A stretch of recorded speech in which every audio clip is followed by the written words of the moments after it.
morning to all of you. Today I am going to start the new topic, that is a drug acting on the nervous system. ठीक है, आज हम लोग किसके बारे में पढ़ेंगे? Drug acting on the nervous system. इससे पहले हमने क्या क्या पढ़ लिया है इस चैप्टर में? हमारा चैप्टर 5th चल रहा है। इसमें हमने पढ़ा है लैक्सेटिव के बारे में पढ़ लिया है, कार्बोटोनिक ड्रग के बारे में पढ़ लिया है, एंड जीआई रेगुलेटर कार्बोनेटिव ड्रग के बारे में पढ़ लिया है। ठीक है, स्ट्रिंजेंट के बारे में पढ़ लिया है। तो आज जो हम लोग पढ़ेंगे किसके बारे में पढ़ेंगे? Drug acting on the nervous system. कौन कौन सा ड्रग जो है एक्ट करता है नर्वस सिस्टम के ऊपर। ठीक है, तो नर्वस सिस्टम दो तरह का होता है, CNS and PNS, central nervous system and peripheral nervous system. तो देखेंगे drug acting on the nervous system are medicine that affect the brain, spinal cord and nerve. ऐसा ड्रग जो कहाँ एक्ट कर रहा है? नर्वस सिस्टम पे एक्ट कर रहा है। ठीक है, ड्रग दैट मीन्स मेडिसिन किसको अफेक्ट कर रहा है? ये किस वाले पार्ट को अफेक्ट कर रहा है? ब्रेन वाले पार्ट को, स्पाइनल एंड नर्व को। ठीक है, these drug act on the central nervous system and peripheral nervous system. ये कहाँ एक्ट करेगा? सीएनएस एंड पीएनएस के ऊपर। ठीक है, तो यूज टू ट्रीट। अब इस ड्रग को हम जो सीएनएस पीएनएस पे दे रहे हैं, जो सीएनएस पीएनएस पार्ट पे अफेक्ट कर रहा है मेडिसिन, उसको बोलेंगे drug acting nervous system. Nervous system पर ड्रग काम कर रहा है। ठीक है, क्या काम कर रहा है वो? किस कंडीशन को ये सही कर रहा है? तो डिफरेंट डिफरेंट टाइप का कंडीशन होता है, इसको यूज करते हैं ट्रीट करने के लिए। से कंडीशन हो गया anxiety, depression, pain, seizures and movement disorder. ठीक है, इन सब कंडीशन को जो सही करने के लिए हम मेडिसिन यूज करते हैं। ठीक है, उसको हम लोग कहाँ पढ़ेंगे? Nervous system. ठीक है, क्योंकि ये जो हमारा डिफरेंट डिफरेंट टाइप का डिसऑर्डर्स आ रहा है, वजह से आ रहा है नर्वस सिस्टम में यदि प्रॉब्लम हो रहा है, देन ये डिजीज आ रहा है। तो हमें क्या करना है? वो ठीक करने के लिए मेडिसिन के बारे में पढ़ना है। ठीक है, मेडिसिन यहाँ पे बोले तो drug, herbal drug. Drug that act on the central nervous system include many important groups पे ड्रग एक्ट कर रहा है। कौन कौन सा उसका इंपॉर्टेंट ग्रुप है? पहला है हमारा एनेस्थेटिक, तो दूसरा क्या है? Anti convulsant, anti emetic, anti Parkinson. तो एनेस्थेटिक ड्रग जो होगा ये कब हम लोग यूज करते हैं? Anesthetic are use surgeries cause loss of sensation. उसको लॉस कर देता है, सेंसेशन लॉस कर देता है। ठीक है, उसको मतलब पता नहीं चलता है। सर्जरी करने के टाइम पे उस वाले पार्ट को अनकॉन्शियस लॉस होती, एहसास होना। एहसास जो टच कर पूरा कट होता है।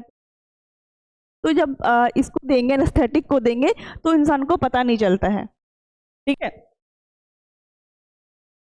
एंटी कन्वुल्सेंट देखेंगे कब हम लोग यूज करते हैं? ये यूज करते हैं हम लोग control seizures and epilepsy. Seizures and epilepsy में इसको यूज करते हैं। एंटीमेटिक कब हम लोग यूज करते हैं? प्रिवेंट नोजिया एंड वोमिटिंग के लिए। एंटी पार्किंसन ड्रग कब हम लोग लेते हैं? ये ड्रग लेते हैं that are use to treat Parkinson disease and improve movement. ठीक है, मूवमेंट कभी कभी क्या होता है, पार्किंसन हो जाता है। ठीक है, या कपकपाना। सेंट्रल नर्वस सिस्टम में कौन कौन सा पार्ट आ जाएगा? Compose of the brain, spinal code. ठीक है, इसमें आता है, एनएस में आ जाता है। ये क्या कंटेन करता है? डिले न्यूरॉन्स एंड न्यूरॉन्स को ये कंटेन करता है। जस्ट दूसरा देखेंगे हम लोग, पीएनएस का देखेंगे। नर्वस सिस्टम में कंपोज होता है cranial nerve, spinal nerve, peripheral nerve. ठीक है, क्या कंटेन करता है? ये कंटेन करता है sensory neuron and motor neurons को।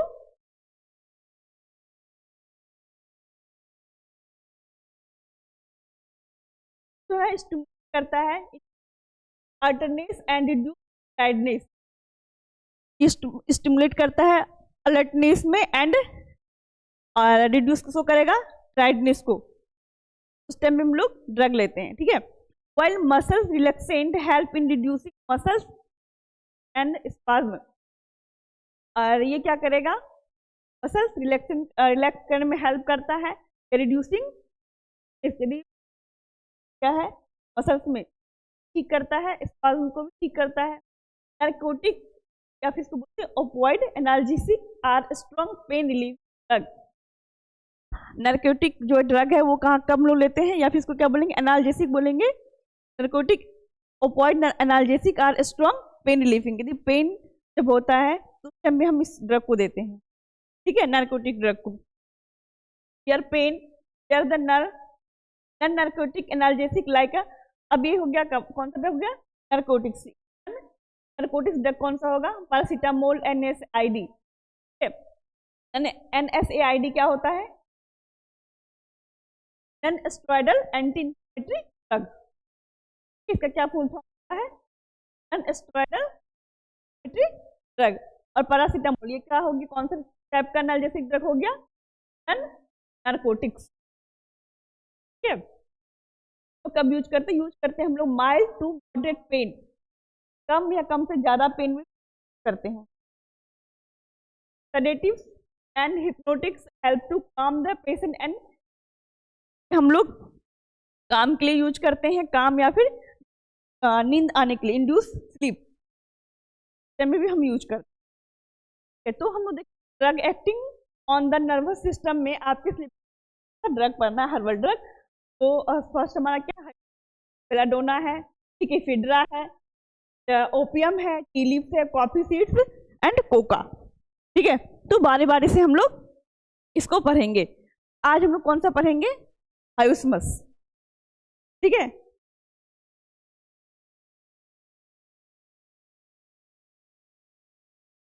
हाइस्मस जो जैसे हमने सारे क्लास के इतना भी हमने क्रूड ड्रग्स के बारे में पढ़ा है, अभी सारे हमने क्या पढ़ा है, सिनोनिम्स के बारे में पढ़ा है, biological source and geographical source, microscopical, chemical constant and their uses के बारे में। तो सेम हम लोग आज किसके बारे में पढ़ेंगे, हाइस्मस के बारे में पूरा डिटेल से पढ़ेंगे, ठीक है।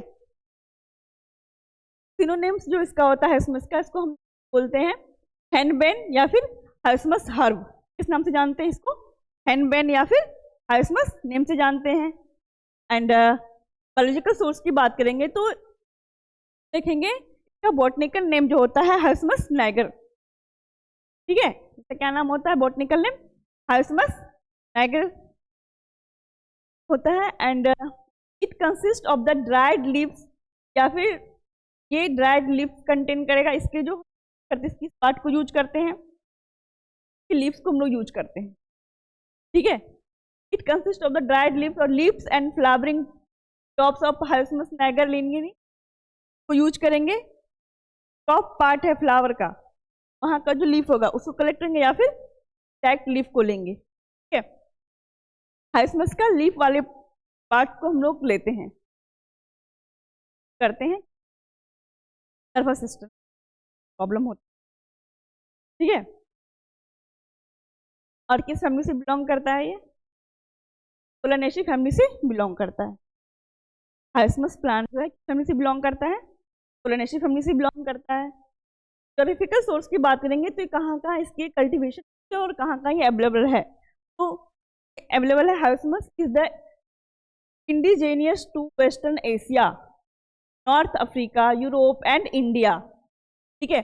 Cultivated in Russia, Belgium and Hungary, इन सब जगह पे हाइस्मस का प्लांट अवेलेबल है, ठीक है।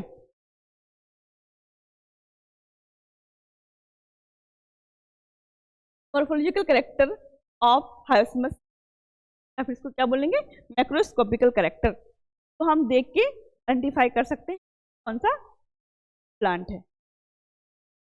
क्या कलर की बात करेंगे तो इसकी लीफ का जो कलर होता है कैसा होता है, पेल ग्रेस ग्रीन, ठीक है। ऑर्डर्स का क्या होगा, ऑर्डर्स का कैरेक्टरिस्टिक होता है, मतलब का अपना अपना, किसी जैसे कि अदरक है, ठीक है, अदरक को स्मेल से हम पहचान लेंगे कि अदरक है। गार्लिक है, गार्लिक की स्मेल से हम पहचान लेंगे गार्लिक है, तो उसका खुद का जिसमें खुद का जो खुशबू है, ठीक है, उससे हम पहचान लेंगे ये कौन सा प्लांट है, तो इसका एक अपना करेक्टरिस्टिक ऑर्डर होता है और ये बहुत स्ट्रांग होता है। ठीक है, टेस्ट जो है ये स्लाइटली बिटर इन टेस्ट होगा एंड लीफ शेप जो होता है ऑब्विएट ऑब्लॉन्ग टू ट्रायंगुलर ऑब्विएट होता है। ऑब्विएट इससे बना हुआ है ना ट्रायंगुलर शेप में। ठीक है, बोले ऑब्विएट ऑब्लॉन्ग टू ट्रायंगुलर ऑब्विएट होता है इसका लीफ का शेप। एंड सरफेस की बात करें तो सॉफ्ट एंड हेयरी, सॉफ्ट होता है पर इसमें देख रहे हैं यहाँ का छोटा छोटा हेयर लाइक स्ट्रक्चर प्रेजेंट। ठीक है, एंड फ्लावर जिसका होता है फनल शेप का होता है, येलो कलर में होता है। फनल शेप जैसे कि आप लोगों ने देखा होगा जब लैब में फनल जो होता है इससे बना होता है ना, ऐसे बेल शेप का फ्लावर बेल शेप का बना होता है फनल। ठीक है, तो बात करेंगे microscopical character of hyoscyamus leaf. Microscopical character जब हम लोग माइक्रोस्कोप में एग्जामिन करेंगे हमें इसे पता चल जाएगा कि ये जो लीफ है वो हाइसमस का लीफ है। एंड यदि मे बी इस ड्रग में ड्रग पत्ते को खा दिया जाए, ठीक है, उसका पाउडर बना के हमें मिलता है, तो इसमें कोई अडल्ट्रेंट तो नहीं है, कोई मिलावट तो नहीं किया गया है, उसको चेक करने के लिए भी हम माइक्रोस्कोप का यूज करते हैं। ठीक है, हर एक प्लांट का अपना अपना कैरेक्टरिस्टिक होता है कि उसके प्लांट में क्या क्या चीज अवेलेबल है। ठीक है, कौन कौन सा पार्ट उसमें अवेलेबल है, अवेलेबल नहीं देगा या फिर अवेलेबल है उसके अकॉर्डिंग, यदि उसके अकॉर्डिंग अवेलेबल नहीं है तो वो प्लांट का उस प्लांट का लीव्स नहीं है, ये भी पता चल जाएगा, है ना। किसी और चीज का मिलावट क्या गया है इसे भी हम पता कर सकते हैं, या फिर हम इसको करने के लिए आइडेंटिफिकेशन टेस्ट भी करते हैं कंफर्म करने के लिए। ठीक है, leaf is dorsiventral with smooth cuticle.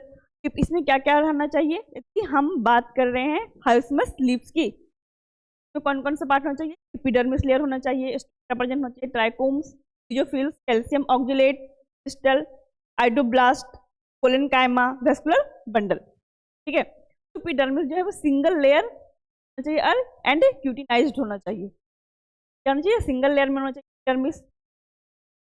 Epidermis जो है आपका यहाँ पे है, ठीक है, ये कलर में होनी चाहिए। एंड स्टोमेटा जो होगा इसमें कैसे प्रेजेंट होगा, लोअर एपिडर्मिस में स्टोमेटा प्रेजेंट होगा। ठीक है, एनाइसोसाइटिक स्टोमेटा प्रेजेंट होता है, present mainly on lower epidermis. Stomata present कहाँ होगा, लीफ के लोअर एपिडर्मिस में स्टोमेटा प्रेजेंट होगा। ठीक है, ट्राइकोम्स की बात करेंगे, numerous glandular and covering trichomes, जो हेयर लाइक स्ट्रक्चर जो प्रेजेंट होता है लीफ के ऊपर, उसको क्या बोलते हैं, ट्राइकोम्स। ये मैंने ऑलरेडी पढ़ाया भी है लीफ कौन। ठीक है, तो हमने अभी पढ़ा ही था कि मैक्रो वाले में पढ़ा था ना, ये हेयर लाइक स्ट्रक्चर प्रेजेंट होता है। ठीक है, सरफेस पे हेयरी का जो स्ट्रक्चर प्रेजेंट होगा उसको ट्राइकोम्स बोलते हैं। ट्राइकोम का कैसा होगा, glandular, nucleus glandular and covering trichomes होगा। मेसोफिल्स की बात करेंगे, single layer of placid palisade cells, single layer of palisade cell का बना होगा मेसोफिल्स जो है। कैल्शियम ऑक्जेलेट क्रिस्टल जो है कैसे प्रेजेंट होगा, इसमें प्रिज्मेटिक में प्रेजेंट। ठीक है, प्रिज्मेटिक स्ट्रक्चर में प्रेजेंट होगा कैल्शियम ऑक्जेलेट क्रिस्टल।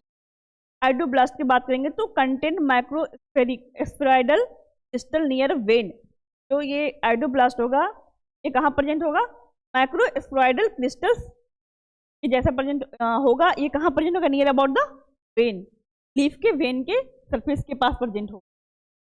ठीक है, उसको क्या बोलेंगे, आइडोब्लास्ट।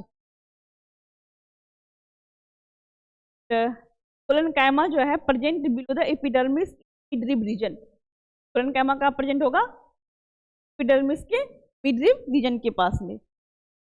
Vascular bundle bicollateral arc shape में होगा एंड प्रोमिनेंट इन मिडरिब।